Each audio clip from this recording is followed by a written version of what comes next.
बाबांनी एवढं मोठं अधिवेशन अखिल भारतीय मानव परिषदेचं अधिवेशन संपन्न केल्यानंतरही सुद्धा बाबा गेल्या 7 ते 8 दिवसात सर्वांच्या घरी पोचले, सर्वांना निरोप दिला, सांगितलं, दंडोत दिला, प्रत्येक घरी जाऊन दंडोत दिला. बाबा सगळे अजून पुन्हा बोटाला धरून, तुमच्या सगळ्यांना बोटाला धरून सोबत आणून आपल्याला या ठिकाणी सालबर्डीपासून तर गेले 7 तारखेपासून पदयात्राचा शुभारंभ झाला आणि 24 तारखेला या पदयात्रेचा या ठिकाणी समारोप संपन्न होत आहे. बाबा सगळ्यांना बोटाला धरून आपण आलात, खरोखर मी आपले अत्यंत मनपूर्वक आभार मानतो.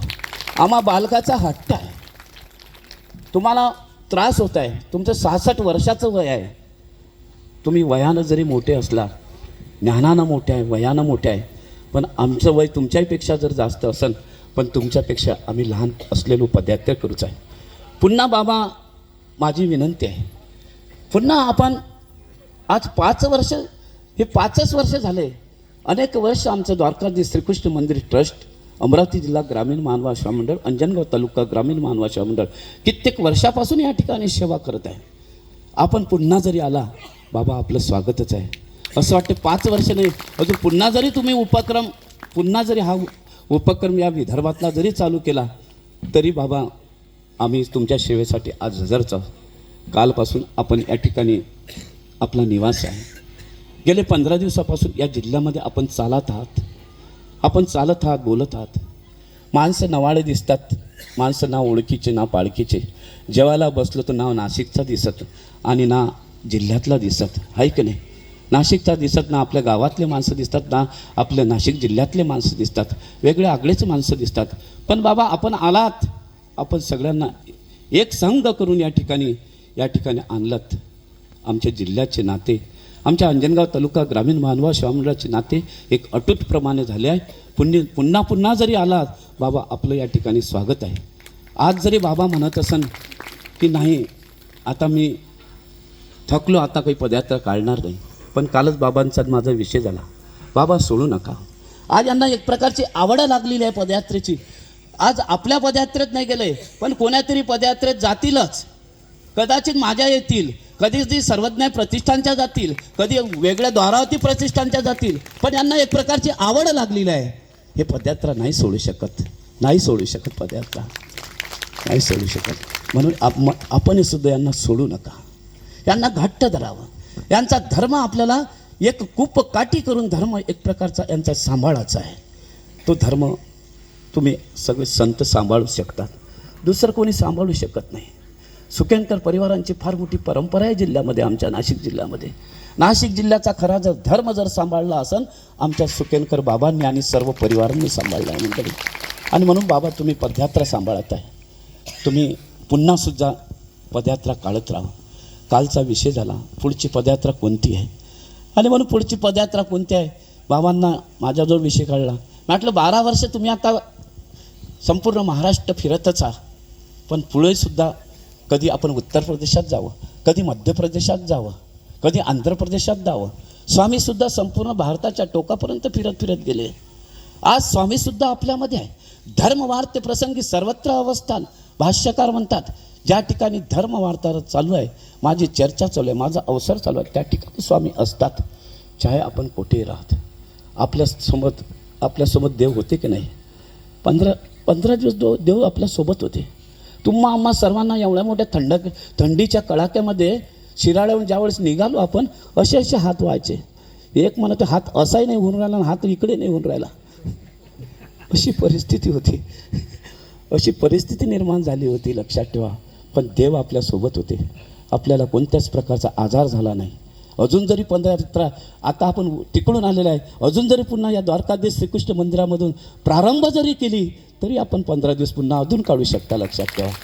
आणि म्हणून मी बाबांना प्रार्थना केली, विनंती केली, बाबा सगळ्या बाबांचं शुभचिंतन घेऊन, आमचे मोठे बाबांचं शुभचिंतन घेऊन, बाबांनी मला सांगितलं पुढच्या वर्षी पदयात्रा कुठं नेऊ आपण.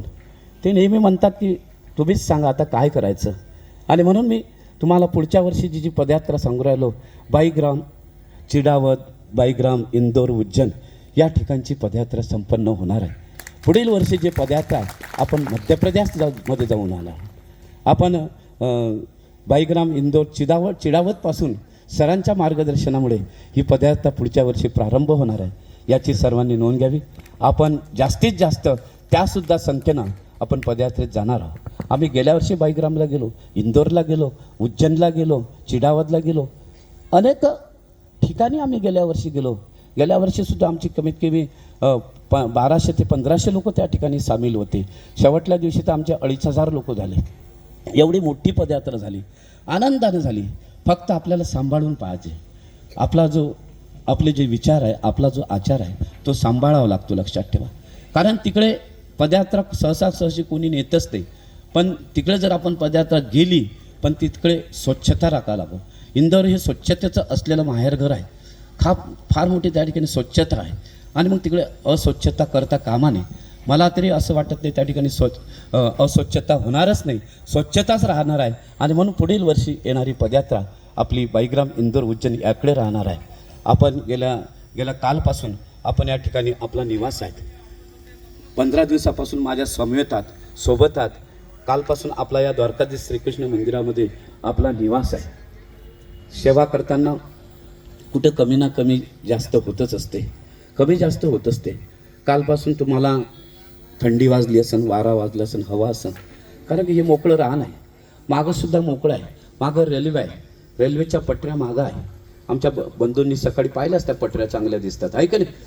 ज्यावेळेस आमचं उद्घाटन झालं या ठिकाणी फार मोठं या ठिकाणी एक विमान आलं होतं, लक्षात ठेवा. ज्यावेळेस सुरुवात झालं त्यावेळेस एक प्रकारचं एक विमान या ठिकाणी आलं होतं, लक्षात ठेवा. आणि सांगून गेलं होतं या ठिकाणी मोठं द्वारकाधीश श्रीकृष्ण मंदिर उभं होणार. खरोखर तेव्हापासून हे द्वारकाधीश श्रीकृष्ण मंदिर आमच्या द्वारकाधीश श्रीकृष्ण ट्रस्टच्या मंडळींनी आणि परिसरातील असलेल्या सर्व जिल्ह्यातील असल्या मंडळींनं हे द्वारकाधीश श्रीकृष्ण मंदिर या ठिकाणी उभं केलं. आणि उभं करत असताना फार मोठ्या अडचणी येत गेल्या. कधी 5 वर्ष थांबल्या गेलं, कधी अजून 2 वर्ष थांबल्या गेलं. अडचणी येता आता हे मंदिर पूर्णत्वात जात आहे. बाबा, आपल्याला मंदिराची फार मोठी किमया माहीत आहे. मंदिर बांधणं सोपं असते पण चालवणं फार अवघड असते. पण हे मंदिर पूर्णत्वात जाताना फार मोठ्या अडचणी येत होत्या. आणि मंदिर अजूनही आमचं थोडंफार कमीत कमी 25% फक्त अपूर्ण राहिलेलं आहे. सफाई झालेली आहे, पूर्ण झालेलं आहे. सफाई पूर्ण झालेलं आहे. संडास बाथरूम आमच्या लेडीजचे पूर्ण झालेलं आहे. पुरुषाच्या संडासचे काम चालू आहे. मग काही 15 दिवसाचं आमचं ते पूर्ण होणार आहे. राहिलेलं काम पूर्णत्वास नेऊ असं म्हणतात देव. कारण की तू उभा ठाकला अशी पुरी सिद्धीतीने येईल की हे झालं पाहिजे. त्यासाठी खूप आमचे असे प्रयत्न चालू आहे. पण राहिलेलं काम अधुरं काम आहे. नाशिक जिल्ह्याचा आणि आमच्या अमरावती जिल्ह्याचा अंजनगाव सुरजीचा फार मोठा संबंध या ठिकाणी आलेला आहे. आणि म्हणून मी बाबांचासुद्धा विनंती करतो. या ठिकाणी वर्धनस्थ बिळकर बाबांनीसुद्धा खूप मोठी मदत केलेली आहे. 50,000 बाबांनी या ठिकाणीसुद्धा आम्हाला या मंदिराकरता दिलेले आहे. मंडळी वर्धनस्थ बाबांनी फार मोठा बाबांचासुद्धा या ठिकाणी सिंहाचा या ठिकाणी वाटा आहे. बाबांच्या माध्यमातून बाबांचंसुद्धा सुकेने श्री क्षेत्र मंदिर आहे, सुकेने दत्त मंदिर आहे. फार मोठं 1 मजली नाही, 2 मजली, 3, 4 मजली या ठिकाणी पूर्णत्वास शासनाच्या वतीनं पूर्णत्वास होत आहे. परमेश्वराचा मनोधर्म त्या ठिकाणी आहे. सुख देणारा देव त्या ठिकाणी आहे. आणि म्हणून या ठिकाणी बाबा या ठिकाणी आलेच. त्यामुळे बाबांच्या प्रेरणेतून, बाबांच्या माध्यमातून हे मंदिर पूर्ण झाल्याशिवाय राहणार नाही. आणि म्हणून बाबांचं आपण या ठिकाणी खरोखर टाळ्या वाजून आपण सगळ्यांनी स्वागत करावं. बाबा आपल्या माध्यमातून आमच्याजवळ काय अल्प मंडळी आहे, आमचे गरीब लोक आहे, काय आमच्याजवळ 2,000 1,000 असे देणारे मंडळी, सामान्य माणसं आहे. पण बाबा आपल्याजवळ खूप काही मंडळी आहे, जाणते मंडळी आहे. आणि म्हणून मी बाबांना विनंती करतो की बाबा, आमच्या ह्या द्वारकाधीश श्रीकृष्ण मंदिराकरता आपलेसुद्धा प्रयत्न, थोडे जर प्रयत्न असले तर लवकरात लवकर हे मंदिर पूर्ण झाल्याशिवाय राहणार नाही. बाबा पूर्ण करणारच अशी मला शाश्वती आहे. कालपासून आपण या ठिकाणी आलात. आपल्या पदस्पर्शानं आपले हा द्वारकाधीश श्रीकृष्ण मंदिराची भूमी खरोखर पवित्र झालेली आहे. आणि पवित्र होत असलेली भूमी ही खरं सात्विक भूमी आहे. या सेवा करत असताना, आपली सेवा करत असताना काही कमी अधिक उणिवा राहिल्या असन. कालपासून या ठिकाणी ढेकळं असन, काही गोटे असन, अनेक गोटे तुम्हाला दिसले असन. पण तुमच्या पाठीला गोटे रुतले असन, कारण की तुम्ही अच्युत गोत्रे माझ्या देवाचे माणसं आहात, देवाचे लेकर आहे. थोडाफार त्रास तुम्हाला झाला असन त्याबद्दल मी द्वारकाधी श्रीकृष्ण ट्रस्टच्या वतीनं, अंजनगाव तालुका ग्रामीण महानुभाव सेवा मंडळाच्या वतीनं, अमरावती जिल्हा ग्रामीण महानुभाव सेवा मंडळाच्या वतीनं मी आपले या ठिकाणी आभार मानतो. काही चुकल्या क्षमा. आपल्या नियोजनामध्ये माझ्या वतीनं काही कमी जास्त झालं असन, काही बोलल्या गेलं असन. तुम्ही सकाळी प्रायश्चित केलं, मला आपल्या डोळ्यासमोर येता आलं नाही, प्रायश्चित करता आलं नाही, पण आपल्या डोळ्यासमोर मी पुन्हा दंडवत करताना आपल्यासमोर उभा राहिलो. पण तरी पण काही उणिवा या ठिकाणी राहिल्या असन. आपण पुन्हा अजून आपण या ठिकाणी येऊन तुमच्या ज्या उणिवा त्या भरीव काढण्याचा आम्ही या ठिकाणी प्रयत्न करून, काही चूक झाली असेल, कोणाचे 15 दिवस मी आपल्यासोबत असताना बाबांचे अंतकरण दुखवले असेल, बोलल्या गेलं असेल, आपणा सर्वांचे अंतकरण दुखविल्या गेलं असेल, बोलले गेलं असेल, त्याबद्दल दिलगिरी व्यक्त करून माझे या ठिकाणी 2 शब्द संपितो. जय श्री चक्रधर, जय महानुभाव, दंडवत प्रणाम. आभारी आहोत बाबा.